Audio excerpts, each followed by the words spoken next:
Hey, good morning, everybody. This is Mike Newton here at the Raleigh office. I've got Ronnie James and Christy Bell here with me on the call. Thank you to everybody who is signing in today. This is our first ever Tidewater Management Group Broker Partner Conference call. The purpose of these calls is to take the content that you have questions on and for your team of experts here to answer the questions to make sure that you have everything that you need. On behalf of your entire team here at Tidewater, it was another phenomenal AEP. But as you know, as you guys have developed this content, there are still other opportunities out there, which is the topic of today's call. We're going to be talking about the SEP and the OEP enrollment periods. We are recording this call. It will be on our VIP portal, which we'll let everybody know as well. But I wanted to personally introduce and thank Ronnie James and Christy Bell for being on this call, as they are our Medicare experts out in the field. They're out writing business, and they are seeing the same things that you are in this industry from a broker's perspective. So thank you, Ronnie and Christy, for joining today. Folks, we're going to try to keep these calls as short as possible, because we know that you are busy, but we do want to appreciate your time today. So I'm going to go ahead and get kicked right off. And Ronnie, thank you for joining, my friend. You are a Medicare expert in this industry. You've been doing it a long time. For those of you who have not had a chance to speak with Ronnie, he is a pleasure, and he is phenomenal at what he does. But hey, Ronnie, a lot of the questions we have been getting and receiving from brokers is the SEP due to the hurricane. Can you provide us some insight on some tips and tricks and just any ideas that you have for brokers dealing with these SEPs in multiple states? Thank you, Mike. Yes, and again, it's a pleasure to be with you today. Again, want to make sure that we give you good content and give you accurate content, because there's a lot of rumors about what's out there, what's available, who can make changes. And so what I did was I went directly to the Medicare handbook to see exactly what is available to individuals. And so there are going to be individuals that are eligible for an SEP due to the natural disaster that will run, depending on where you live, could run as long as until January the 31st. So you do have through the end of this year. And what I wanted to focus on was what type of enrollments do we have this calendar month to get us through to January 1st. And with what's going on in the market, if you work in all of North Carolina, for example, there's counties in South Carolina, Georgia, and Florida that also qualify for this special enrollment. But the special enrollment is only available to individuals who are affected by the weather-related emergency. And how do they determine, or how does Medicare determine who was affected? Those are the individuals who actually live or did live at the start of the incident period in an area where FEMA has declared an emergency or a major disaster. And so you can look up the counties. We have a listing of the counties in the states that were affected. But those individuals just so happen that they live in a time that overlaps the annual enrollment period. So they had a natural disaster special enrollment that actually overlap the AEP, which what that means for those individuals is that if they did not make an election period during the annual enrollment period, they still have an SEP for the weather. So if an individual made any kind of election during the AEP season, they are not eligible to use this SEP. If they did not, and they will attest that they were unable to make an election during that time, then they do have a special enrollment. So there are absolutely going to be opportunities. This does not coincide with OEP, where during the OEP season, and I don't want to get into Christie's part of it, but during the OEP season, only individuals that have a Medicare Advantage plan can use the OEP code. This SEP code will still be good for individuals who maybe have original Medicare with a standalone prescription drug plan, or those individuals who have a Medicare supplement plan and a PDP plan. They can still use this to enroll into a Medicare Advantage program. So they get one election. So one election for this special opportunity. And so keep in mind too that we can do the application as agents, but ultimately Medicare will make the final decision as to who actually gets the SEP. So they could deny the person if they judge them to not really have been affected by the weather, but they do work off of a trust factor in that the plan will not ask you for proof if you lived or if you were affected. You just have to attest as a beneficiary that you qualify, and they'll basically take your word for it. But they could come back and ask you for proof that the consumer lives in an affected area. And they would have to be able to provide like a driver's license or an electric bill showing that they lived in that area. That is rare. So again, just know that this is something that if they use their AEP classification or any other election period during the time of the natural disaster, they're not eligible. But as long as that enrollment is sent before December 31st, they will be eligible for a January 1 effective date. So the selling season is not over if individuals live in those affected areas. So that's been a big question that we've had a lot of people come back to us and ask us questions on. And we want to let you know that yes, you can use that election code if they will say that I was affected by the weather. Also, during this time, individuals who live in areas where the plan terminated. And what immediately comes to my mind is with the Aetna product that's in Georgia.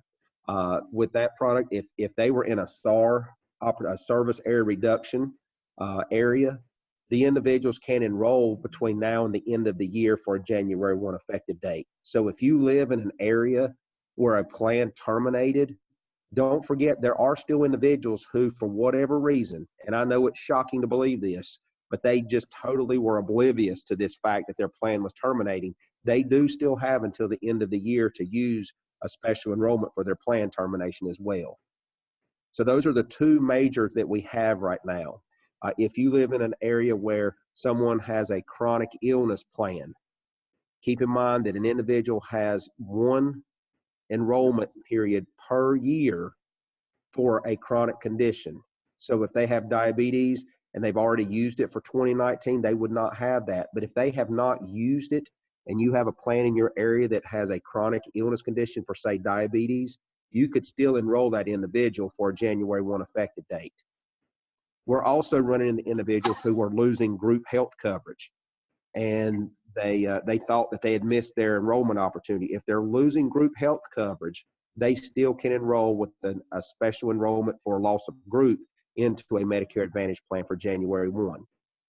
So there are still a lot of opportunities out there for us as agents between now and the end of the calendar month. And I know many of you feel like you're the worse for wear. You've been through a lot during the annual enrollment period, and it is a lot. But keep in mind that anybody that you can get between now and the end of the month, those are customers that you'll be able to enroll and get the full CMS approved compensations and be able to keep them on the books for a full year. So I encourage you to take a 5-hour energy and try to stay on course between now and especially Christmas, when you can still get those individuals taken care of. Fantastic. Thank you, Ronnie, so much for the information. There's a lot of confusion out there. I know there's been a lot of different emails coming out from carriers about how to handle these SEPs, and Ronnie hit the nail on the head. So Ronnie, thank you for your expertise and your experience in the field and in providing this information. No, thank you. And again, I don't mean to interrupt, but if anyone needs a copy of the CMS guidelines, I do have those, and we're happy to share those on our VIP portal. I'll get those over to you, Mike, and we can post those on the VIP portal. If anyone has any questions, again, we just want to make sure that we're providing you with the accurate information so that you don't embarrass yourself maybe, and you don't promise something that you're not able to deliver. But at the same time, we don't want you walking away from opportunities if you have the ability to write someone for a January 1 effective date. Fantastic, Ronnie. Thank you, sir. Appreciate your time. folks, we are, and as always, if you have questions, please don't hesitate to reach out to us. You can call us at 888-622-9122. But the next part of this call, we're going to start to cover OEP, the open enrollment period, as this is a question that comes up quite a bit for brokers. So I want to welcome Christy Bell to the call. Christy is another Medicare expert that has been doing this for a long time. So Christy, thank you so much for your call, your time this morning. The setup with Christy is a little bit different, as we have received a lot of questions from brokers. So basically what I'm going to do is I'm just going to ask Christy the question and let her elaborate on that specific topic. So hey Christy, good morning. How you doing? Hey, good morning, Mike, and good morning, everybody.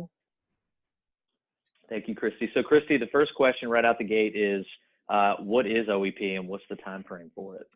Sure. So Medicare Advantage open enrollment election period, it begins January 1st and will run through March 31st.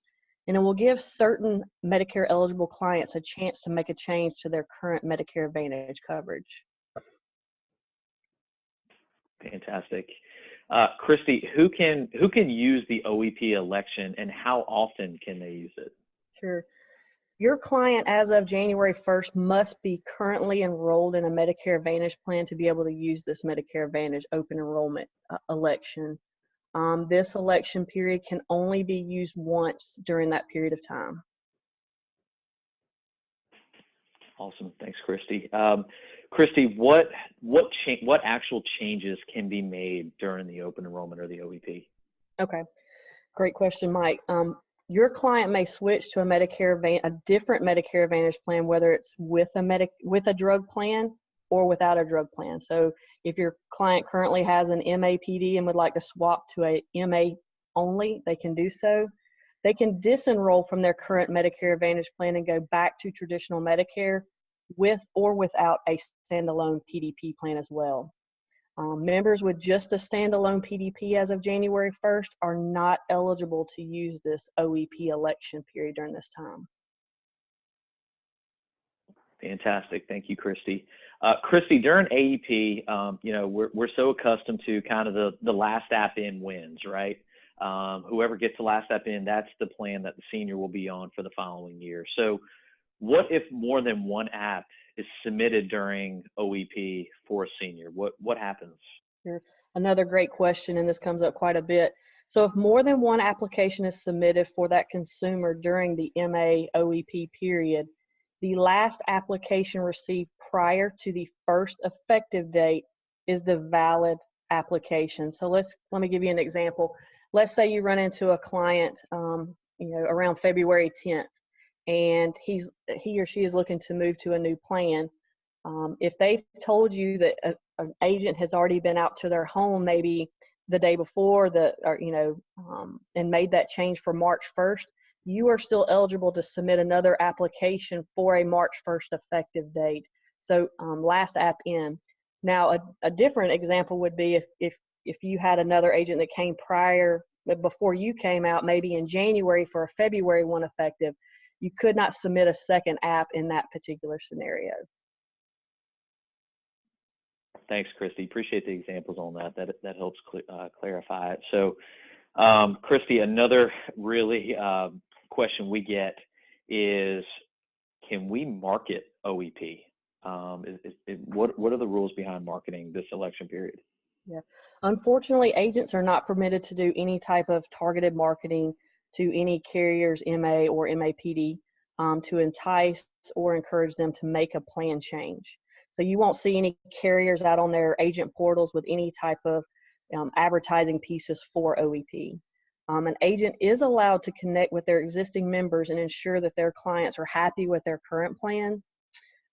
I know we have a lot of agents that are still working retail locations, maybe like pharmacies or Walmarts, and those particular agents are allowed to notify a client of OEP if approached and not happy with their current plan. So they can educate those beneficiaries that might be stopping by and asking questions. Fantastic. Thanks for clarifying that, Christy. Christy, next question. What is the OEP newly eligible election? Yes.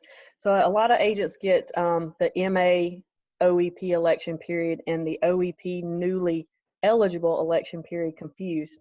So if you have a new client that turns 65, let's say, April 1st, and they make a change, or they make their election for whatever Medicare Advantage plan, since they are newly eligible, a consumer who enrolls in an MA plan during their IEP or ICEP can use the OEP newly eligible, but only during the first 3 months in which they are entitled to Part A and B. So again, just that first 3 months after their eligibility, they can use that OEP newly eligible election period.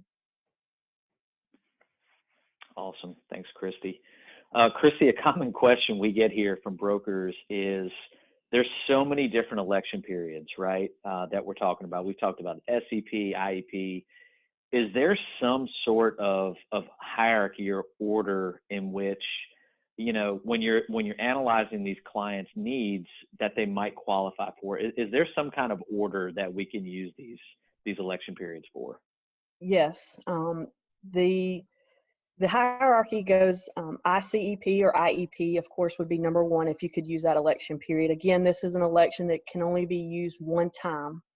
An MA OEP election period, again, is second, and any type of SEP would be third, AEP, and then OEPI, which is the open enrollment period for people who are institutionalized. Fantastic. Thank you, Christy. And Christy, the last question that we had come in from brokers is, what other election periods can we use throughout the year? Okay. Another great question. There's so many, Mike. Of course, ICEP and IEP is you're getting those people who are aging into Medicare.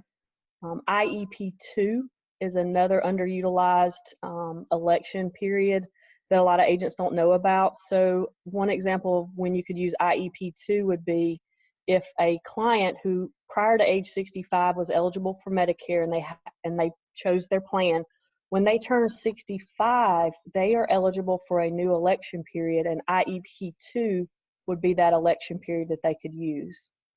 So again, that's for people who are eligible for Medicare prior to age 65 and age into Medicare, or they turn 65 and they still have their Medicare, they can use the IEP2. Another very common one throughout the year is SEP, either LIS or dual eligible status. They're maintaining that. Remember, they can only use that election once per quarter, except for the last quarter of the year. So for the first 3 quarters, your clients who are maintaining their dual status or low income subsidy status, they can use that election once per quarter. If someone loses their Medicaid or LIS status, there's a special election period for that. There's an SEP if you have clients that move in and out of different service areas that can be used throughout the year. Ronnie mentioned this one earlier, SEP, either gain or loss of employer group coverage. SEP is OEPI as well.